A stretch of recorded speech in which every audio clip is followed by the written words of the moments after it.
है? तो जब आह्वान किया जाए राजस्थान के किसी मुद्दे को लेकर के, अब किया जाएगा, यहां विधानसभा चुनाव से पहले फिर आने वाला, और यहां विधानसभा में कौन बैठेगा ये तय हम लोगों को करना है। और उसमें भूमिका क्या होगी ये बता दिया जाएगा, लेकिन काम पूरा करिए, कभी आज जय बोल करके और घर चले जाओ। विधानसभा में कौन जाएगा और लोकसभा में कौन जाएगा ये कैसे तय होगा? जब आपका संगठन तंत्र मजबूत होगा। देखो, लोकसभा चुनाव में 1,500 से 2,000 पोलिंग बूथ होते हैं। अब एक पोलिंग बूथ पर कम से कम 10 आदमी होने चाहिए, तब जाकर के कुछ लोगों को निकालेंगे, कुछ लोग पर्ची देने का काम करेंगे, कुछ लोगों को भयमुक्त करेंगे, कुछ लोग उन गुंडों से छुड़वाएंगे, कई काम करवाएं।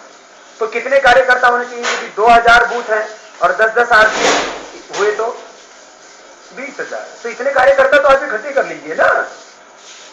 जिस संगठन के पास में एक एक बूथ के ऊपर 10-10 यूथ होंगे, आज समर्थन पूरे देश में है हमारा।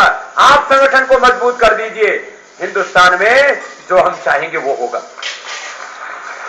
हम वही चाहेंगे जो देश के लिए अच्छा होगा, देश के लिए शुभ होगा, देश का जिससे मंगल होगा। और इस काम के लिए आपको मजबूत तंत्र बनाना है। समर्थन तो पूरा है, संगठन को मजबूत करना है, ये है, इसके लिए बैठक है। तो ये एक एक जिले में 100 ऐसे जिला, तहसील, वार्ड और प्रखंड प्रभारी, जिनके नीचे कम से कम 100, 200, पहले 100 को तो खड़ा करो, फिर वो प्रखंड प्रभारी कहां से खड़े करेंगे? अपने एक एक गांव से। वो तो 100 तो मैंने प्रारंभिक हो तो 1000 कर देंगे। एक प्रखंड के नीचे 10 गांव हैं, और 10 गांव से 100 किए तो कितने हो गए? 1000 हो गए। मैंने तो 100 की बात की है। अरे एक एक जिले में 10-10 हजार आदमी भी जब किसी रैली के लिए निकलेंगे, और उनके नीचे मैंने कहा जब ये गांव वाला काम हो जाएगा तो 1000 तो 1,00,000 लोग निकलेंगे, और जिधर काफिला चलेगा मंजिल हमारे कदम चुमेगी। ऐसा संगठन होना चाहिए। उसके लिए बैठक लेने आया हूं, कोई रविवार की छुट्टी मनाने के लिए नहीं आया हूं। ये कोई पिकनिक नहीं है। और पिकनिक किस बात की? घर से कितना कष्ट सह करके आप लोग आते हैं, अपने सब जरूरी काम छोड़ करके आप लोग आते हैं। आज अपने लिए और अपनों के लिए लोगों को फुर्सत नहीं, पत्नी से बात करने के लिए फुर्सत नहीं। बहुतों का तो तलाक हो जाता है कि क्या बात है, शादी क्यों की थी तो बात ही नहीं करते। आज पति पत्नियों को आपस में बात करने के लिए फुर्सत नहीं, अपने लिए अपनों के लिए फुर्सत नहीं। लेकिन जब देश के लिए आपका आह्वान किया जाता है तो आप सामने खड़े मिलते हैं, आपका अभिनंदन करता हूं। तो आप में ऊर्जा तो बहुत है, बस थोड़ा और जोर लगा दो, और थोड़ा हांगा लगा दो, और थोड़ी ताकत लगा दो। बस इस पूरे तंत्र को ऐसे फैला दो कि कोई षड्यंत्र कामयाब न हो पाए। ऐसा करना है। फिर अब स्वामी जी कह रहे वो गायों के लिए आंदोलन करने वाले, तो ऐसा मजबूत तंत्र होना चाहिए ना कि आप वो जो एक एक जिले में जो जिला, तहसील, प्रखंड और वार्ड प्रभारी है, और उसके नीचे फिर बूथ और गांव प्रभारी है, जहां आवाज दी वहीं पूरा रेड़ा का रेड़ा चल पड़ा। जब हम गुरुकुल में पढ़ा करते थे, आई फौज दयानंद वाली रास्ता कर दो खाली, तो भाई ये आज आपको दोबारा से ये एक ऐसी बुलंदी के साथ ऐसा मजबूत तंत्र खड़ा करना है। और इसके लिए कितना एक एक कार्यकर्ता को एक अब क्योंकि जिला और तहसील पर तो संगठन खड़ा हो चुका है, उसमें थोड़ा और मजबूती लानी है। लेकिन वार्ड और बूथ एक एक को 2-2, 3-3 वार्ड की बूथ की जिम्मेदारी लेनी है। अरे 2-3 तुम नौकरी भी करते हो तो भी सैटरडे संडे को तो जा सकते हो, 2 दिन में भी जाकर के वहां खड़ा कर सकते हो। एक अच्छा आदमी चुनो।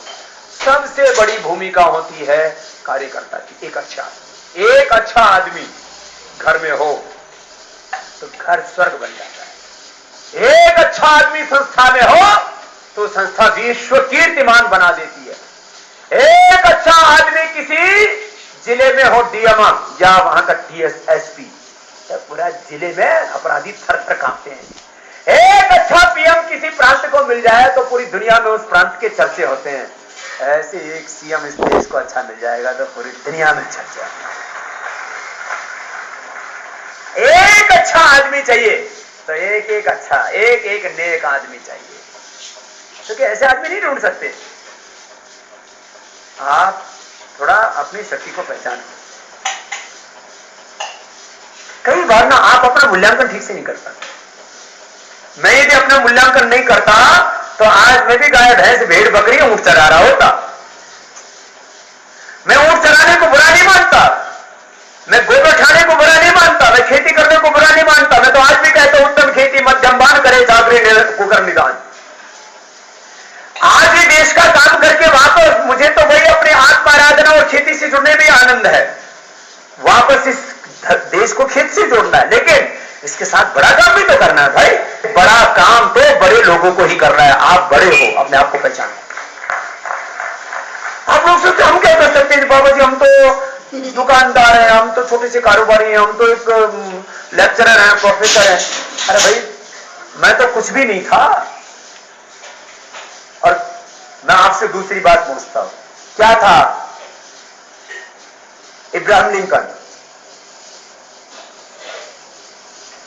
रंग बहुत काला, जहां जाओ वहीं मिले गाली, वहीं मिले ठोकर, वहीं मिले थप्पड़, वहीं मिले अपमान। अमेरिका में इब्राहिम लिंकन से पहले जो गोरे और काले के नाम पर जो भेदभाव होता था, आप उसको सोचो भी तो आपके रोंगटे खड़े हो जाए। लोग ऐसे ही काले को देख करके थूक देते थे उसके ऊपर, यहां तक होता था। उनको अपने पास में बैठाने को बहुत दूर की बात है, उनकी छाया नहीं पड़ने देते थे अपने ऊपर। और उस देश के अंदर गोरे और कालों को बराबर का हक किसी व्यक्ति ने दिलाया तो इब्राहिम लिंकन था। किस बात के ऊपर? एक संकल्प के ऊपर। संकल्प में बहुत बड़ी शक्ति है। वो इसलिए जरूरी मैं आपको कह रहा हूं, आपका संकल्प जिस दिन जाए जाएगा, फिर ये अध्यक्ष है जी, ये प्रभारी है जी, ये कर रहा है जी, ये वो कर रहा है जी, हमारा तो तालमेल नहीं हो रहा है, यहां कोई क्या कराना है? तालमेल नहीं हो रहा बाबा, हमारा तो तलाक होने की स्थिति है। अरे भाई क्यों हो गया? खेत बट रहा, कोई लड्डू बट रहे, क्या बच रहा है भाई? इन सब चीजों से बाहर निकलो। पहली बात ये, इसलिए महापुरुषों ने बड़ा संगठन, श्री कृष्णमूर्ति ने तो संगठन बनाया नहीं डर के। शेरविंद ने संगठन बनाया ही नहीं। महर्षि दयानंद ने एक बार स्कूल बनाते खत्म कर दिया। बोले भाई जो है गड़बड़ करने लगे, चलो आप कल से खत्म संगठन। पहली बात तो यह है कि बिना संगठन के कोई बड़ा काम नहीं होता, लेकिन संगठन बनाना भी आसान काम नहीं होता। बनाने के बाद चलाना आसान नहीं होता। और जहां थोड़ी सी शक्ति और संपत्ति इकट्ठी हो जाए, उसके बाद क्या हाल होता है, मैं कुछ संस्थाओं का नाम नहीं लेता, वो सब देखते हो। लेकिन हमने कहा हमको भवन निर्माण नहीं करना, हमको तो चैत्यमान, व्यक्ति निर्माण, राष्ट्र निर्माण और नए युग का निर्माण करना। इसलिए भवन निर्माण, खाली एक जगह मुख्यालय तो बनाया, बाकी जगह बनाया ही नहीं भवन। जीवन बनाना है, देश को बनाना। भाई बहनों, चीजें बड़ी कठिन है और समझो तो बहुत सरल है। आप लोगों को बड़ा सोच के काम करना है। छोटी छोटी बातों को छोड़ो, बड़ा सोचो और बड़ा काम करो। अपनी ताकत काम करने में लगाओ ना। आज तक ये इतना बड़ा संस्थान खड़ा हुआ, कहीं कोई विवाद देखा? कहीं रत्ती भर भी किसी ने विवाद करने की कोशिश भी की तो मैंने उनको प्यार से हाथ जोड़ के कहा, भाई क्यों बुरा सोचते हो? बोझ मत बनो, मैनेजर टाइप मत बनो, संगठन में सेवक बनो, सात्विक कार्यकर्ता बनो। ये ऑर्डर देने वाली बातें छोड़ो, खुद करो। कम समय है तो थोड़ा करो, लेकिन करो खुद। संगठन में बॉस नहीं बना जाता है, संगठन में सेवक बना जाता है, सात्विक कार्यकर्ता बना जाता है। आत्मीय भाव से, एकत्व के भाव से काम किया जाता है। ये हम सबकी जिम्मेदारी, ये समष्टि की जिम्मेदारी है। ये collective responsibility and collective realization का मार्ग है ये संगठन का। तो मिलकर चलो, प्यार करो, एक दूसरे को इज्जत दो। डांट फटकारने से कभी काम नहीं होता। प्यार से, मोहब्बत से, इज्जत से, तहजीब से, आराम से होता है। कठोर निर्णय भी लेने पड़ते, लेकिन उसको लेते समय भी कई बार हो सकता है कि कोई बड़ा निर्णय भी लेना पड़ जाए, लेकिन उसको प्यार से लो ना, अपमान करके नहीं लो लेना। किसी दायित्व परिवर्तन भी करना है तो अपमानजनक तरीके से नहीं, और किसी का दायित्व बदल भी लिया तो उसको कार्यकर्ता तो रखो।